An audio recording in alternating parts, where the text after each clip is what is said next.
नाम सुनते ही काम थर थर कांपे। कहानी चालू होती है एक 5 साल के बापू से, जेब में नोट गड्डियों में और आंखों में भूख। एक दिन जब उस पैसे वाले 23 साल के आदमी ने पहली बार 5 साल की लड़की को देखा तो क्या हुआ पता है? सीधा दिल पे नहीं, काम पे वार कर दिया। उसे पहली ही नजर में लड़की पसंद आ गई। नहीं नहीं, चाहत नहीं, काम वासना थी ये। अबे भाई, 65 साल की थी, इमोशन से नहीं अट्रैक्शन से बह गई। फिर क्या, दिन हो या रात, इस लड़की के साथ टपाटप चालू कर दिया। अब लड़की को चाहिए था पैसा, और वो आदमी, पैसा तो उसके खून में बहता था। लेकिन जब दिल के अंदर घंटी बजी, तब शुरू हुई मुसीबतों की घड़ी। रास्ता नहीं, कांटे थे और कांटों पे नाच रही थी मोहब्बत। कहानी की ओपनिंग शॉट 5 साल की मोना की झलक से होती है। छुट्टियां थी, स्कूल बंद था, तो मोना अपने घर जा रही थी। अंधेरा होने से पहले घर पहुंच जाती है। घर में कौन कौन? मां और 2 भाई। मोना का बड़ा भाई रोज उसकी और छोटे भाई की धज्जियां उड़ाता रहता है। वो पूरा नशे में डूबा हुआ था। मोना का छोटा भाई उस बड़े भाई से डरता था। मोना समझाती थी, हिम्मत देती थी, लेकिन मां को तो बड़े बेटे से ही मोहब्बत थी। मां का वो साया मोना को पसंद नहीं आता था। पिता का देहांत हो चुका था। मां गांव में रहती थी और स्कूल में काम करके अपने बच्चों को पाल रही थी। कुछ दिन बाद मोना की छुट्टियां खत्म होती हैं। अब उसे सिटी वापस जाना है। मां उसे बस में बैठाने आती है। बस जैसे ही एक झील पार कर रही थी, सामने एक कार दिखाई देती है। उसमें बैठा था बहुत पैसे वाला एक आदमी नाम जॉन। जैसे ही वो कार से उतरता है, उसकी नजर मोना पर पड़ती है। जॉन मोना के सौंदर्य को देख के बहक जाता है। दिल नहीं, शरीर जाग जाता है, कंट्रोल ही नहीं कर पाता।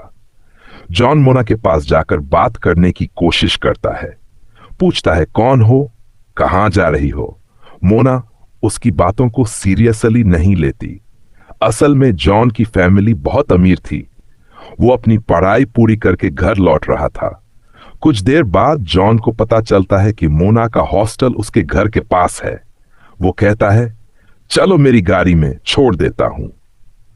मोना भी तैयार हो जाती है, क्योंकि उसे पता था बस में तो ऊपर नीचे उछलना पड़ता है, तो गाड़ी में बैठ जाती है। रास्ते में जॉन पूछता है, तुम्हारी उम्र कितनी है?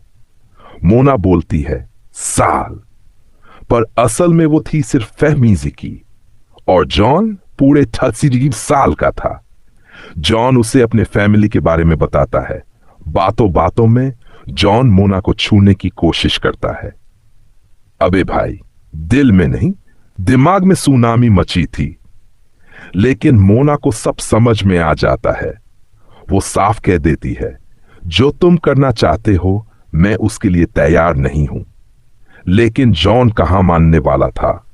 सवारी चालू कर दी जाती है। सवारी के बाद मोना बताती है, मैं आगे की पढ़ाई करना चाहती हूं, पर पैसे नहीं हैं। अपनी फैमिली की हालत भी बताती है। जॉन को समझ में आ जाता है ये लड़की उसे सिर्फ पैसों के लिए जुड़ी है। फिर भी पाठ अब फिर चालू। एक दिन जॉन मोना को एक रेस्टोरेंट ले जाता है, ड्रिंक्स भी पीता है। फिर कहता है, मैं तुमसे शादी नहीं कर सकता क्योंकि मैं कोरियन हूं। मेरे फैमिली वाले मुझे कोरियन लड़की से ही शादी कराएंगे। मोना भी बोलती है, मुझे भी कोरियन लड़के पसंद नहीं आते। पर ऊपर से अंदर से उसका दिल टूट रहा था।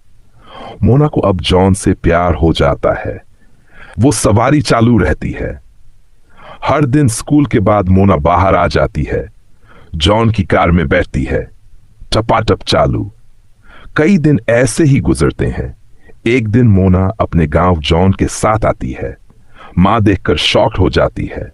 मां को शक होता है, तू स्कूल क्यों नहीं जा रही 3 दिन से? मोना कहती है, मेरे एक दोस्त है बहुत पैसे वाले, उनके साथ थी। लेकिन वो फायर वाली बात मां से छुपा लेती है। फिर जॉन मोना के पूरे परिवार को डिनर पर ले जाता है। बोलता है, मैं यही हूं, सीधा हूं, शरीफ हूं। पर फैमिली वाले तो बस खाना गटकने में लगे हैं। जॉन समझ जाता है ये सब मेरे पैसों से अपने पेट भरना चाहते हैं। फिर जॉन और मोना वापस एक रूम जाते हैं। फिर से वही पुरानी टपाटप चालू। काम खत्म होने पर मोना पैसे मांगती है। जॉन देता है, लेकिन उसके दिल को चुभता है। मैं इसे प्यार करता हूं और ये मुझे पर्स समझती है। एक दिन मोना कहती है, मैं आगे की पढ़ाई करने दूसरे शहर जा रही हूं। जॉन उसे सपोर्ट करता है, पर अब तक स्कूल की सारी लड़कियों को पता चल जाता है मोना का अफेयर चल रहा है जॉन के साथ। अब कोई उससे बात नहीं करता, लेकिन मोना, उसे फर्क ही नहीं पड़ता।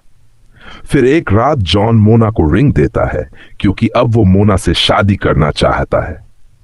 जॉन अपने फादर से बात करता है, पर उसका कोरियन बाप बोलता है, अगर तुमने उस लड़की से शादी की तो मैं जान दे दूंगा। असल में जॉन के पापा उसे कोरियन लड़की से ही शादी कराना चाहते थे। अगले दिन जॉन मोना से कहता है, चलो भाग चलते हैं, शादी कर लेते हैं। पर मोना साफ बोलती है, मैं तुमसे प्यार नहीं करती। रात को फिर जॉन अपने होने वाले पति की बात करता है। मोना उसे कूल करने की कोशिश करती है। अगले दिन जॉन मोना को उसके गांव छोड़ने जाता है। घर जाते ही सबकी नजर उसके हाथ की रिंग पर पड़ती है। मां वो रिंग छीन लेती है। फिर मोना का बड़ा भाई जान जाता है कि ये तो कई बार टपाटप कर चुकी है जॉन के साथ। अबे भाई, गुस्सा 7वें आसमान पर। अगले दिन बड़ा भाई सिटी के लिए निकल जाता है। मां रोती है, छोटे भाई खुश होते हैं। रात को मोना फिर जॉन से मिलने जाती है, लेकिन जॉन अब टूट चुका होता है। कल उसकी शादी है। मोना कहती है, तुम्हारी शादी के बाद मैं आखिरी बार मिलने आऊंगी। शादी होती है। मोना दूर से खड़ी देखती है, फिर घर लौट जाती है। अब मां कहती है, हम फ्रांस जा रहे हैं, तू पढ़ाई करेगी। असल में जॉन ने ही मदद की थी। मोना आखिरी बार जॉन से मिलने जाती है, पर जॉन वहां नहीं होता। पूरा दिन इंतजार करती है, फिर फ्लाइट पकड़ती है। रास्ते में जॉन की कार देखती है। वो मुझे देखने आखिरी बार आया था। रात को दिल टूटा, यादें जागी और मोना का दिल फट गया। कहानी कट होती है। कई साल बाद मोना बन चुकी है एक मशहूर राइटर, और फिर जॉन का कॉल आता है, मैं शादी के बाद भी सिर्फ तुम्हें चाहता हूं। इतने से धमाकेदार ट्विस्ट पे कहानी खत्म होती है। अगर आपको ऐसे ही पुष्पा स्टाइल में और कहानियां चाहिए, टपाटप आ जाए, वीडियो लाइक ठोको, चैनल सब्सक्राइब करो। नहीं जी तो पुष्पा बोले तो झुकेगा नहीं साला। तो सुन बे साले, पुष्पा बोल रहा हूं, बहू नहीं बवाल हूं मैं। वीडियो देख रहा है, मजा भी आ रहा है, फिर भी लाइक नहीं किया, सब्सक्राइब नहीं दबाया। अबे हरामी, अभी के अभी कर, वरना रप्पा रप्पा रप्पा सीधा गर्दन काट डालूंगा रे।